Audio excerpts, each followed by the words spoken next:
নমস্কার।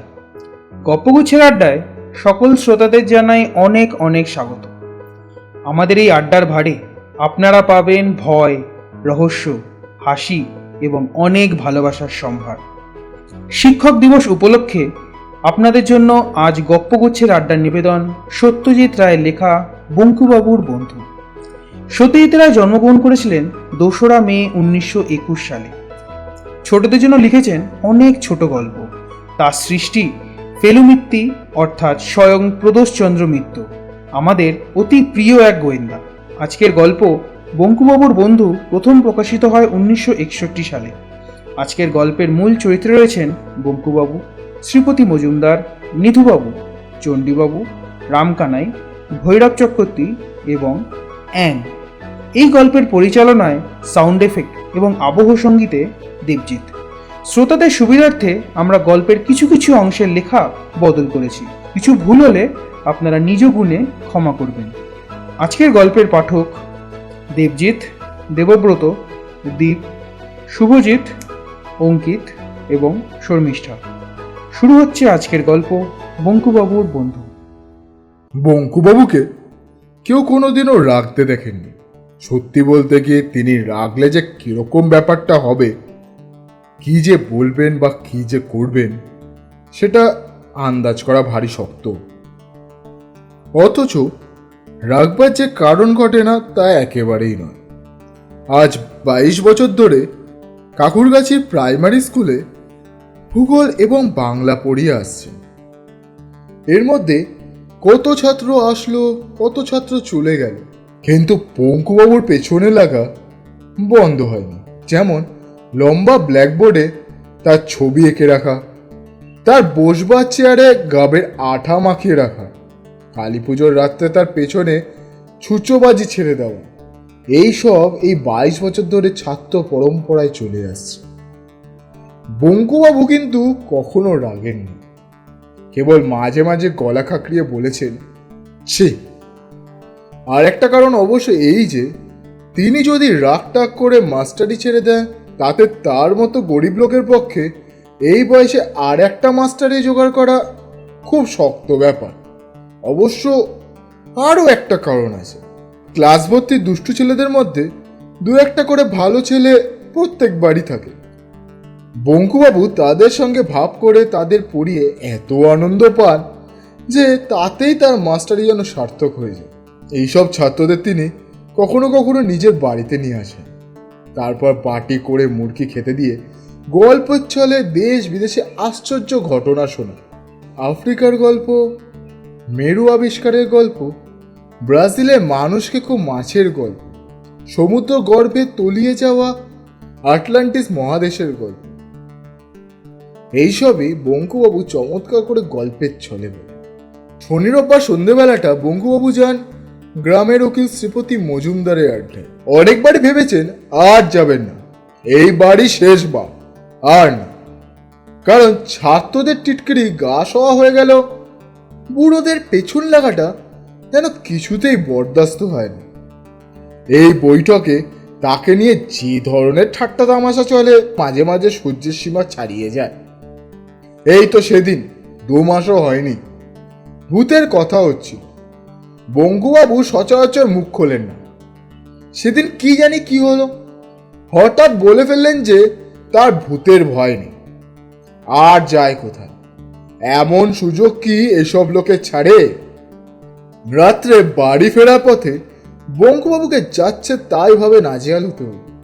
মৃত্যুদের তেঁতুল গাছটার তলায় কি একটা লিকলিকে লম্বা লোক ভুসো টুসো মেখে অন্ধকারে তার পিঠের ওপর পড়ল ঝাঁপিয়ে। এই আড্ডাটি কারোর চক্রান্ত হবে আর কি, সেটা বুঝতে তার খুব একটা অসুবিধা হয়নি। ভয় অবশ্য তিনি পাননি ঠিকই, তবে চোট লেগেছিল। 3 দিন ঘাড়ে ব্যথা ছিল। তার নতুন পাঞ্জাবিটা কালি টালি লেগে ছিঁড়ে টিড়ে এক এক্কার হয়ে গিয়েছিল। ঠাট্টার কি রকম পরিহাস রে বাপু! হ্যাঁ, মানুষের ক্ষতি করে কি কোনো ঠাট্টা হয়? এছাড়া ছোটখাটো পিছনে লাগার ব্যাপার তো লেগেই আছে। এই যেমন ছাতা জুতোটা লুকিয়ে রাখা, পানের আসল মশলার জায়গায় মাটির মশলা দেওয়া, জোর করে ধরে বেঁধে গান গাওয়ানো ইত্যাদি। কিন্তু তাও আড্ডায় আসতে হয়। না আসলে শ্রীপতিবাবু যে কি ভাববেন সে নিয়ে বিরাট সংশয়ের ব্যাপার আছে। একে তো তিনি গায়ে গণ্যমান্য লোক, দিনকে রাত করতে তার বেশিক্ষণ সময়ও লাগে না, এমন ক্ষমতা তার। তার উপরে আবার তার বঙ্কুবাবু না হলে চলেই না। তিনি বলেন একজন থাকবে যাকে বেশ রসিয়ে রগড় করা চলবে, নইলে আর আড্ডা কিসে, ডাকো বঙ্কু বিহারীকে। আজকের আড্ডা শুট ছিল উচ্চ গ্রামের ব্যাপার, অর্থাৎ স্যাটেলাইট দিয়ে কথা হচ্ছিল। আজই সন্ধ্যায় সূর্য ডোবার কিছুক্ষণ পরেই উত্তর দিকের আকাশে একটি চলন্ত আলো দেখা গেছে। মাস তিনেক আগেও একবার দেখা গিয়েছিল, এবং তাই নিয়ে আড্ডায় বিস্তর গবেষণাও চলেছিল। পরে জানা যায় ওটা একটা রাশিয়ান স্যাটেলাইট, খটকানা ফোসকা এই গুছে একটা নাম। সেটা নাকি 400 মাইল ওপর দিয়ে বন বন করে পৃথিবীর চারদিকে ঘুরছে। তার থেকে নাকি বিজ্ঞানীরা অনেক নতুন নতুন তথ্য জানতে পারছে। আজকের আলোটা বঙ্কুবাবু নিজেই প্রথম দেখেছিলেন, তারপর তিনি সেটা নিধু মুক্তারকে দেখান। কিন্তু আড্ডায় এসে বঙ্কুবাবু দেখলেন যে নিধুবাবু অম্লান বদনে প্রথম দেখার ক্রেডিটটা নিজেই নিয়েছেন, এবং সেই নিয়ে খুব বড়াইও করছেন। বঙ্কুবাবু কিচ্ছু বলছেন না। স্যাটেলাইটটা সম্বন্ধে এখানে কেউই বিশেষ জানেন না ঠিকই, তবে এইসব কথা বলতে তো আর টিকিট লাগে না, বা বললে পুলিশেও ধরে না, তাই সবাই ফোড়ন দিচ্ছে। চণ্ডীবাবু বললেন, যাই বলো বাপু, এসব স্যাটেলাইট নিয়ে খামাখা মাথা ঘামানো আমাদের শোভা পায় না। আমাদের কাছে ও যা সাপের মাথার মানিয়া তাই। কথায় আকাশে কোন কোনে আলোটা ফুটকে দেখেছ, তাই নিয়ে খবর কাগজে আবার লিখেছে, আর তাই নিয়ে তোমরা আবার বৈঠকখানে বসে পান চিবোতে চিবোতে বাবা দিচ্ছ। যেন তোমাদেরই কীর্তি, তোমাদেরই গৌরব, হাততালিটা যেন তোমাদেরই পাওনা। রামকানাইয়ের বয়সটা কম, সে বলল, আমার না হোক, মানুষের তো সবার ওপরে মানুষ সত্য, তাহার ওপরে তো কেউ নাই। চণ্ডীবাবু আবার বললেন, রাখা যাচ্ছে, মানুষ না তো কি বাজারে বানাবে স্যাটেলাইট? মানুষ ছাড়া আর আছে কি? এই কথা শুনে নিধু মুক্তার বললেন, আচ্ছা বেশ, স্যাটেলাইটের কথা স্যারেই দিলাম, তাতে না হয় লোক টোক নেই, কেবল একটা যন্ত্র পাক খাচ্ছে, তাছাড়া লাট্টুও পাক খায়, আর সুইচ টিপটা তো পাখাও ঘড়ি, যাক গিয়ে। কিন্তু রকেটের ব্যাপারটা তো নেহাত ফেলনা নয় ভাইয়া। চণ্ডীবাবু নিজের নাকটাকে সিটকে বললেন, রকেট ধুয়ে কোন জলটা খবর শুনি, তাও না বুঝতুম। হ্যাঁ, এই আমাদের দেশেই তৈরি হলো, গড়ের মাঠ থেকে চাললো সেটা। তো আবার টিকিট ফিকিট কেটে আমরা একটু চাঁদে টাদে গেলাম, তাও না একটা জিনিসটা মানে থাকতো। রামকানাই বলল, ঠিক বলেছেন চণ্ডীবাবু, আমাদের কাছে রকেটও যা, ঘোড়ার ডিমও তাই। ভৈরব চক্রবর্তী বললেন, ধরো যদি অন্য গ্রহ ট্রহ থেকে কিছু একটা পৃথিবীতে এলেই বা কি, তুমি আমি তো আর সেটাকে দেখতে পারবো না। এই কথায় সাই দিয়ে আড্ডায় সবাই চায়ের পেয়ালায় মুখ দিলেন। এরপর তো আর কোনো কথা চলে না। এই অবসরে বঙ্কুবাবু একটু কেশে নিয়ে মৃদু স্বরে বললেন, ধরুন যদি এখানেই আসে। মৃদুবাবু অবাক হবার ভান করে বললেন, বাঁকা আবার কি বলছে? হ্যাঁ, কে আসবে এখানে, কোথা থেকে আসবে? বঙ্কুবাবু আবার মৃদু স্বরে বললেন, অন্য গ্রহ থেকে কোনো লোক টোক। ভৈরব চক্রবর্তী তার অভ্যাস মতো বঙ্কুবাবুর পিঠে একটা অভদ্র চাপড় মেরে দাঁত বের করে বললেন, বাহ বঙ্কু বিহারী, বাহ, অন্য গ্রহ থেকে লোক আসবে এইখানে, এই গন্ডগ্রামে? লন্ডন নয়, মস্কো নয়, নিউ ইয়র্ক নয়, ম্যাক কলকাতাও নয়, একেবারে এই কাকুর গাছি। তোমার তো সক্ষম নয় হে। বঙ্কুবাবু চুপ করে গেল, কিন্তু তার মন বলতে লাগলো সেটা আর এমন অসম্ভব কি। বাইরে থেকে যারা আসবে তাদের তো পৃথিবীতে আসা নিয়ে কথা। অত কি কেউ হিসেব করে আসে? কাকুর কাছিতে না আসা যেমন সম্ভব, আসাও তো ঠিক তেমনই সম্ভব। শ্রীপতিবাবু এতক্ষণ কিচ্ছু বলেননি। এবার তিনি নড়ে চড়ে বসতেই সকলে তার মুখের দিকে চাইল। তিনি চায়ের পেয়ালাটা নামিয়ে রেখে বিজ্ঞের মতো ভারী গলায় বললেন, দেখো, বাইরের গ্রহ থেকে যদি লোক আসেই, তবে এটা জেনে রাখো যে তারাই পোড়া দেশে আসবে না। তাদের তো আর খেয়ে দেয়ে কাজ নেই, আর তারাও তো বোকাও নয়। আমার বিশ্বাস তারা সাহেব, এবং এসে নামবে সাহেবেরই দেশে, যেটা আছে পশ্চিমে। বুঝেছ? এ কথায় এক বঙ্কুবাবু ছাড়া সকলেই এক বাক্যে সায় দিলেন। চণ্ডীবাবু নিদু মুক্তারকে কোমরে খোঁচা মেরে ইশারায় বঙ্কুবাবুকে দেখিয়ে ন্যাকা ন্যাকা গলায় বললেন, আমার কিন্তু মনে হয় যে বঙ্গ ঠিকই বলছে। বঙ্গবিহারীর মতো লোক যেখানে আসে সেখানে তো ওদের আসাটা স্বাভাবিক। কে বলা হয় নিধু? ধরো যদি পেসিমেন্ট নিয়ে যেতে হয়, তাহলে বঙ্গর মতো দ্বিতীয় মানুষ আর কোথায় পাচ্ছে শুনি? নিদু মুক্তারও সায় দিয়ে বললেন, ঠিক ঠিক, বুদ্ধি বলো চেহারা বলো যাই বলো, প্যাকে একেবারে আইডিয়াল। এরপর রামকানাই বলল, একেবারে জাদুঘরে রাখার মতো, কিংবা চিড়িয়াখানায়। বঙ্কুবাবু মনে মনে বললেন, স্পেসিমেন যদি বলতে হয় তো এরাই বা কি কম। ওই তো, ওই শ্রীপতিবাবুর উটের মতন থুতনি, আর ওই ভৈরব চক্রবর্তী কচ্ছপের মতন চোখ, ওই নিদু মুক্তা তো একটা ছুঁচো, রামকানাই হচ্ছে একটা ছাগল, চণ্ডীবাবু চামচিকে। চিড়িয়াখানায় যদি রাখতেই হয় তবে এরা কম যায় কি? বঙ্কুবাবু চোখে জল এলো। তিনি উঠে পড়লেন। আজ অন্তত আড্ডাটা ভালো লাগবে তিনি ভেবেছিলেন, কিন্তু তার হলো না। মনটা ভারী হয়ে গেছে, আর থাকা চলে না। শ্রীপতিবাবু যেন ব্যস্ত হয়ে পড়লেন। সে কি, উঠলে নাকি? হ্যাঁ, আজ উঠি, রাত হলো। কই রাত? কাল তো ছুটি। বসো, চা খাও। না, আজ আসি, পরীক্ষার খাতা দেখার আছে কিছু। নমস্কার। রামকানাই বলল, দেখবেন বঙ্কুদা, আজ আবার অমাবস্যা, মঙ্গলবার, মানুষ কিন্তু ভূতেরও বাড়া। আজকে আপনারা শুনছেন গপ্পগুচ্ছের আড্ডার নিবেদন সত্যজিৎ রায়ের লেখা বঙ্কুবাবুর বন্ধু। এখনও যদি আপনারা আমাদের আড্ডায় অংশগ্রহণ না করে থাকেন তবে সাবস্ক্রাইব করুন, আর পাশে থাকা বেল আইকনটি টিপতে ভুলবেন না, নইলে আড্ডার যে কোনো আপডেট আপনারা মিস করবেন। তাহলে আবার শুরু করা যাক। বঙ্কুবাবু আলোটা দেখতে পেলেন পঞ্চাঘোষের বাঁশবাগানে মাঝ বরাবর এসে। তার নিজের হাতে আলো ছিল না। শীতকাল, তাই সাপের ভয়ও নেই। তাছাড়া পথও খুব ভালোভাবেই ছিল। এ পথে এমনিতে বড় একটা কেউ আসে না, কিন্তু বঙ্কুবাবু শর্টকাট হয় বলে তিনি এই পথ দিয়েই যান। কিছুক্ষণ থেকেই তার কেমন জানি একটা খটকা লাগছিল। অন্য দিনের চেয়ে কি জানি একটা অন্যরকম ভাব হচ্ছে, কিন্তু সেটা যে কি তা তিনি ঠিক বুঝে উঠতে পারছিলেন না। হঠাৎ খেয়াল হলো যে বাঁশবনে আজ ঝিঝি ডাকছে না, একদমই না। সেইটাই যে তফাৎ। অন্যদিন যতই বনের ভেতর ঢোকেন ততই ঝিঝির ডাক যেন বাড়ে, আজ ঠিক তার উল্টোটা।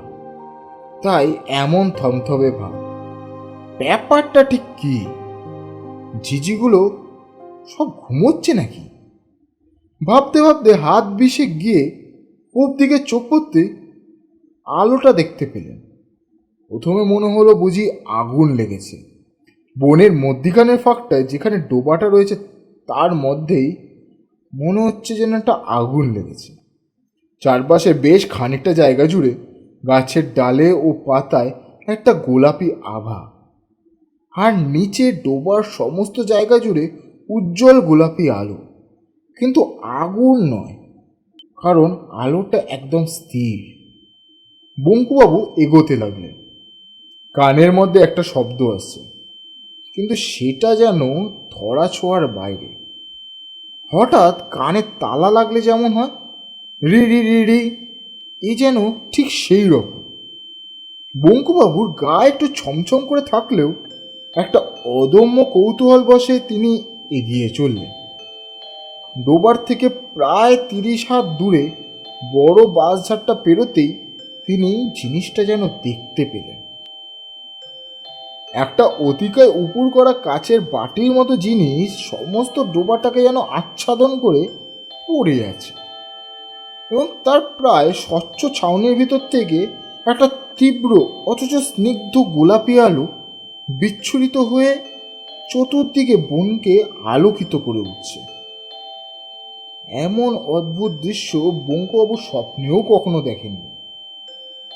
অবাক বিস্ময়ে কিছুক্ষণ চেয়ে থাকার পর বঙ্কুবাবু লক্ষ্য করলেন যে জিনিসটা স্থির হলেও যেন নির্জীব নয়। অল্প অল্প স্পন্দনের আওয়াজ পাওয়া যাচ্ছে। নিঃশ্বাস প্রশ্বাসে মানুষের বুক যেমন ওঠে নামে, কাচের ঢিবিটাও তেমনই উঠছে আর নামছে। বঙ্কুবাবু ভালো করে দেখবার জন্য আর হাত চারেক এগিয়ে যেতেই যেন তার শরীরে বিদ্যুৎ প্রবাহ খেলে গেল। আর তার পর মুহূর্তেই তিনি অনুভব করলেন যে তার হাত পা যেন কোনো অদৃশ্য বন্ধনে বেঁধে ফেলা হয়েছে। তার শরীরে আর শক্তি নেই, তিনি না পারেন এগোতে, না পারেন পিছোতে। কিছুক্ষণ এইভাবে আড়ষ্ট হয়ে দাঁড়িয়ে থেকে বঙ্কুবাবু দেখলেন যে জিনিসটার স্পন্দন আস্তে আস্তে থেমে গেল, আর সঙ্গে সঙ্গে মিলিয়ে গেল সেই অদ্ভুত কানে তালা লাগার শব্দটাও। তারপর হঠাৎ রাতের নিস্তব্ধতা ভেদ করে কতকটা মানুষের মতো কিন্তু অত্যন্ত মিহি গলায় চিৎকার এলো। বঙ্কুবাবু চমকে গিয়ে এ আবার কি? এ আবার কি ভাষা রে বাবা? এরকম অলক্ষণের ভাষা তো আর শুনিনি। আর যে বলছে সেই বা কোথায়? দ্বিতীয় চিৎকার শুনে বঙ্কুবাবু বুকটা ধরাস করে উঠল।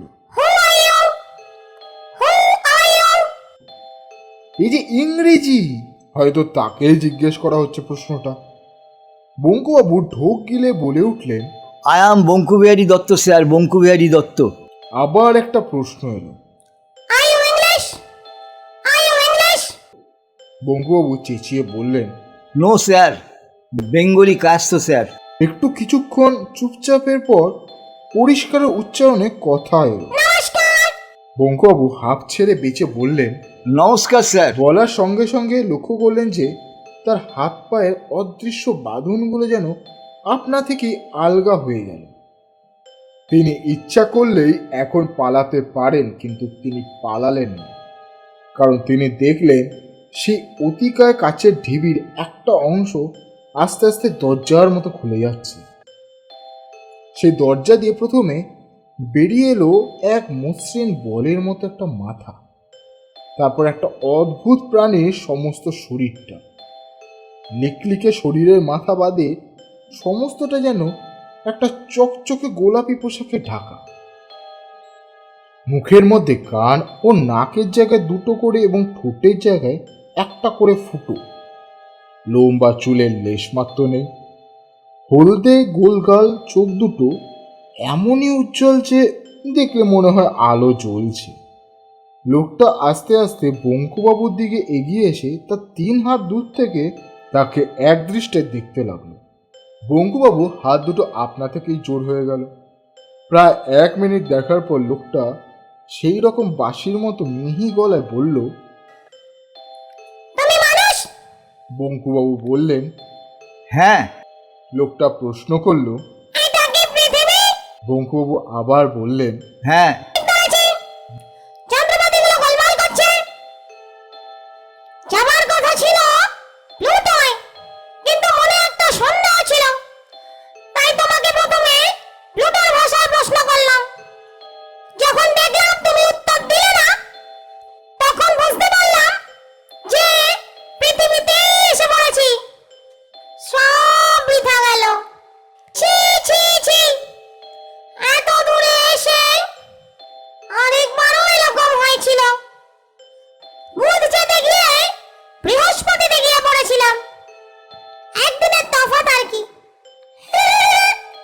বঙ্কুবাবু কি বলবেন বুঝতে পারলেন না। তাছাড়া ওর এমনিতেই অস্বস্তি লাগছিল, কারণ লোকটা সরু সরু আঙ্গুল দিয়ে তার হাত পা টিপে দেখতে আরম্ভ করেছে। টেপা শেষ করে লোকটা বলল, আমি ক্রেনিয়াস গ্রহের মানুষের চেয়ে অনেক উচ্চ স্তরের প্রাণী। এই লিকলিকে 4 ফুট লোকটা মানুষের চেয়ে নাকি উচ্চ স্তরের প্রাণী বললেই হলো। বঙ্কুবাবুর হাসি পেল। লোকটা কিন্তু আশ্চর্যভাবে বঙ্কুবাবুর মনের কথা বুঝে ফেলল। সে বলল, অবিশ্বাস করার কিচ্ছু নেই, প্রমাণ আছে। তুমি কটা ভাষা জানো? বঙ্কুবাবু মাথা চুলকিয়ে বললেন, বাংলা, ইংলিশ আর হিন্দিটাও। মানে আড়াইটে? হ্যাঁ। আমি জানি 14,000। তোমাদের সৌরজগতে এমন কোনো ভাষা নেই যা আমি জানি না। তাছাড়া আরো 31টা বাইরের গ্রহের ভাষাও আমার জানা আছে। এর 25টা গ্রহে আমি নিজেই গিয়েছি। তোমার বয়স কত? 50। আমার 833। তুমি জানো আর খাও? বঙ্কুবাবু এই সেদিন কালী পুজোয় পাঁঠার মাংস খেয়েছে, না বলেন কি করে? অ্যাং বলল, আমরা খাই না, বেশ কয়েকশো বছর হলো ছেড়ে দিয়েছি। আগে খেতাম, হয়তো তোমাকেও খেতাম। বঙ্কুবাবু ঢোক গিললেন। এই জিনিসটা দেখেছো? অ্যাং একটা নুড়ি পাথরের মতো ছোট্ট জিনিস বঙ্কুবাবুর হাতে দিল। সেটা হাতে ঠেকাতেই বঙ্কুবাবু সর্বাঙ্গে আবার একটা শিহরণ খেলে গেল। তিনি তৎক্ষণাৎ ভয়ে পাথরটা ফেরত দিয়ে দিলেন। অ্যাং হেসে বলল, এটা আমার হাতে ছিল বলে তুমি তখন এগোতে পারোনি। কেউ পারে না। শত্রুকে যখন না করে অক্ষম করার মতো এমন জিনিস আর নেই। বঙ্কুবাবু এবার সত্যিই অবাক হতে শুরু করেছেন। অ্যাং বলল, এমন কোন জায়গা বা দৃশ্য আছে যা তোমার দেখতে ইচ্ছে করে কিন্তু হয়ে ওঠে না? বঙ্কুবাবু ভাবলেন, সারা পৃথিবীটাই তো দেখা বাকি। ভূগোল পড়ান, অথচ বাংলাদেশের গুটি কত শহর আর জেলা ছাড়া আর কিছুই দেখেননি তিনি। বাংলাদেশেরই বা কি দেখেছেন? হিমালয়ে বরফ দেখেননি, দীঘার সমুদ্র দেখেননি, সুন্দরবনের জঙ্গলও দেখেননি, এমনকি শিবপুরের বাগানের সেই বটগাছটা পর্যন্তও দেখেননি।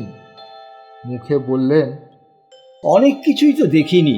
ধরুন, গরম দেশের মানুষ, তাই নর্থ পোলটা দেখতে খুব ইচ্ছে করে। একটা ছোট্ট কাঁচ লাগানো নল বার করে বঙ্কুবাবুর মুখের সামনে ধরে বলল, এইটাই চোখ লাগাও। চোখ লাগাতেই বঙ্কুবাবুর গায়ে কাঁটা দিয়ে উঠল। এও কি সম্ভব? তার চোখের সামনে ধু ধু করছে অন্তহীন বরফের মরুভূমি।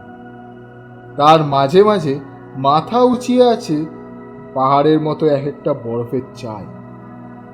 উপরে গাঢ় নীল আকাশে রামধনুর রঙের রঙিন বিচিত্র নকশা সর্বরূপে সর্বক্ষণ তার নিজের রূপ পাল্টাচ্ছে। অরোরা বোরিয়ালিস। ওটা কি? এগুলো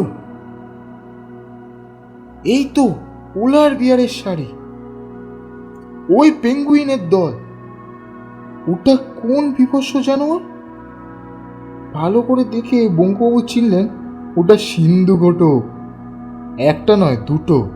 প্রচণ্ড লড়াই চলছে ওদের মধ্যে। মূলোর মতো দাঁত একটা আরেকটার গায়ে বসিয়ে দিল। শুভ্র বরফের গায়ে লাল রঙের স্রোত বয়ে যাচ্ছে। পৌষ মাসের শীতে বরফের দৃশ্য দেখে বঙ্কুবাবু গা দিয়ে ঘাম ঝরতে শুরু করল। অ্যাং বলল, ব্রাজিলে যেতে ইচ্ছে করে না? বঙ্কুবাবু মনে পড়ে গেল সেই মাংস খেকো পিরানা মাছের কথা। আশ্চর্য, লোকটা তার মনের কথা টের পাচ্ছে কি করে? বঙ্কুবাবু আবার চোখ লাগালেন। গভীর জঙ্গল, দুর্ভেদ্য অন্ধকারে লতায় পাতায় ফাঁক দিয়ে গলে আসা ইতস্তত রোদে ছিটে ফোটা। একপাশে একটা প্রকাণ্ড গাছ, তা থেকে ঝুলছে তা কি? সর্বনাশ! এত বড় সাপ বঙ্কুবাবু জীবনে কখনো কল্পনাও করতে পারেননি। হঠাৎ তার মনে পড়ে গেল কোথায় যেন পড়েছেন ব্রাজিলের অ্যানাকন্ডার কথা। অ্যানাকন্ডা নাকি অজগরের বাবা, কিন্তু মাছ কই? ওই যে একটা খাল, দুপাশের ডাঙায় কুমির রোদ পোয়াচ্ছে, সার সার কুমির। তার একটা নড়ে উঠে জলে নামল। কুমিরটা নেমে যাওয়ার শব্দটা যেন বঙ্কুবাবু কানে শুনতে পেলেন। কিন্তু এ কি ব্যাপার? কুমিরটা এত বিদ্যুৎ বেগে জল ছেয়ে উঠে এলো কেন? তো এ কি সে একই কুমির? বঙ্কুবাবু বিস্ফোরিত চোখে দেখলেন যে কুমিরটার তলার অংশটা মাংস বলে প্রায় কিছুই নেই, খালি হাড় রয়েছে। আর শরীরের বাকি অংশটা গোগ্রাসে গিলে চলেছে 5টি দাঁতালো রাক্ষসে মাছ। এই তো সেই পিরানা মাছ। বঙ্কুবাবু আর দেখতে পারলেন না। তার হাত পা কাঁপছে, মাথা ভো ভো করছে। অ্যাং বলল, এখন বিশ্বাস হয় আমরা শ্রেষ্ঠ? বঙ্কুবাবু জিভ দিয়ে ঠোঁট চেটে বললেন, তা তো বটেই, নিশ্চয়ই, বিলক্ষণ 100 বার। অ্যাং তারপর বলল, বেশ, তোমায় দেখে এবং তোমার হাত পা টিপে মনে হচ্ছে যে তুমি নিকৃষ্ট প্রাণী হলেও মানুষ হিসেবে খারাপ নও। তবে তোমার দোষ হচ্ছে যে তুমি অতিরিক্ত নিরীহ, তাই তুমি জীবনে উন্নতি করনি। অন্যায়ের প্রতিবাদ না করা বা নীরবে অপমান সহ্য করা, এসব শুধু মানুষ কেন, কোনো প্রাণীরই শোভা পায় না। যাক, তোমার সঙ্গে আলাপ হওয়ার কথা ছিল না, হয় ভালোই লাগলো। তবে পৃথিবীতে বেশি সময় নষ্ট করে লাভ নেই, আমি বরং আসি। বঙ্কুবাবু বললেন, আসুন বাবু, আমিও আপনার সঙ্গে আলাপ করে খুব খুশি হলাম। বঙ্কুবাবুর কথা শেষ হলো না। চোখের পলকে কখন যে অ্যাং রকেটে উঠে পড়ল আর কখন যে সেই রকেট পঞ্চাঘোষের বাসবন ছেড়ে উপরে উঠে অদৃশ্য হয়ে গেল, তা যেন বঙ্কুবাবু টেরই পেলেন না। হঠাৎ তার খেয়াল হলো যে আবার ঝিঝিগুলো ডাকতে আরম্ভ করেছে। রাত হয়ে গেল অনেক। বাড়ির দিকে হাঁটতে শুরু করে বঙ্কুবাবু তার মনে একটা আশ্চর্য ভাব অনুভব করছে।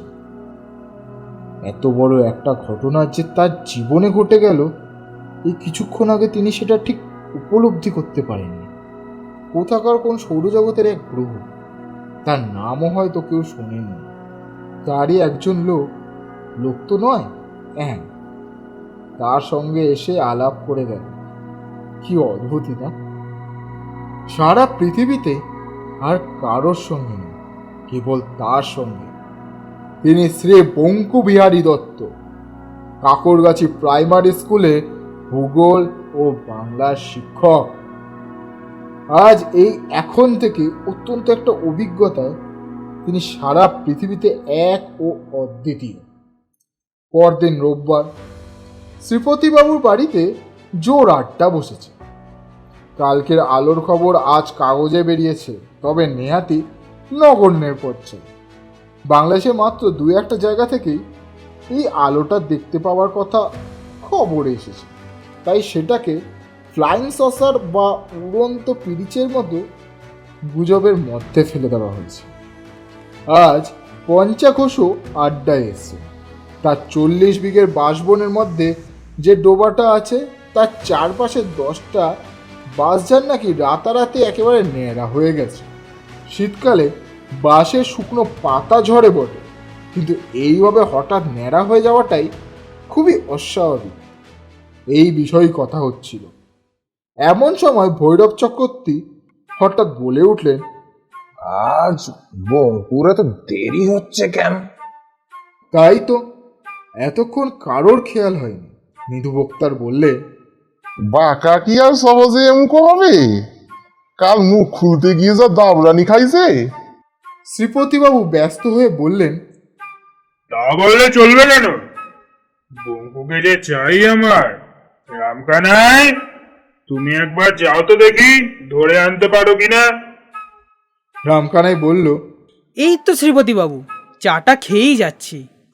বলে সবে পেয়ালায় চুমুক দিতে যাচ্ছে এমন সময় বঙ্কুবাবু এসে ঘরে ঢুকলেন বললে অবশ্যই কিছুই বলা হলো না। একটা ছোটখাটো বৈশাখী ঝড় যেন একটি বেটেখাটো মানুষের বেশি এসে সবাইকে থমকিয়ে দিল। তারপরে শুরু হলো ঝড়ের খেলা। প্রথমে পুরো 1 মিনিট ধরে বঙ্কুবাবু অট্ট হাসি হাসলেন, যে হাসি এর আগে কেউ কোনোদিনও শোনেননি, তিনি নিজেও শোনেননি। তারপর হাসি থামিয়ে একটা প্রচন্ড গলা খাঁচড়ানি দিয়ে গম্ভীর গলায় বলতে শুরু করল, বন্ধুগণ, আমি অত্যন্ত আনন্দের সঙ্গে জানাচ্ছি যে আজ এই আড্ডায় আমার শেষ দিন। আপনাদের দলটি ছাড়ার আগে আমি কয়েকটি কথা আপনাদের বলে যেতে চাই, এবং তাই আজ এখানে আসা। 1 নম্বর, সেটা সকলের সম্বন্ধেই খাটে। আপনারা সবাই বড় বাজে বকেন। যে বিষয়ে জানেন না সে বিষয়ে বেশি কথা বললে লোকে বোকা বলে। 2 নম্বর, এটা চণ্ডীবাবুকে বলছি, আপনাদের বয়সে পরে ছাতা জুতো লুকিয়ে রাখা শুধু অন্যায় নয়, ছেলে মানুষই। দয়া করে আমার ছাতাটা ও খয়েরি ক্যাম্বিসের জুতোটা কালকের মধ্যে আমার বাড়িতে পৌঁছে দেবেন। নিধুবাবু, আপনি যদি আমাকে ব্যাকা বলে ডাকেন তবে আমি আপনাকে ছেঁড়া বলে ডাকব। আপনাকে সেটাই মেনে নিতে হবে। আর শ্রীপতিবাবু, আপনি গণ্যমান্য লোক, আপনার মোসাহেবের প্রয়োজন হবে বই কি, কিন্তু জেনে রাখুন যে আজ থেকে আমি আর ও দলে নেই। যদি বলেন তো আমার পোষ্য হুলোটাকে পাঠিয়ে দিতে পারি, ও ভালো পা চাটতে পারে। ওহো, পঞ্চাবাবু এসেছেন দেখছি, আপনাকেও খবরটা দিয়ে রাখি। কাল রাত্রে ক্যানিয়াস গ্রহ থেকে একটি অ্যাং এসে আপনার বাঁশবাগানের ডোবাটির মধ্যে নেমেছিল। আমার সঙ্গে তার আলাপ হয়েছে।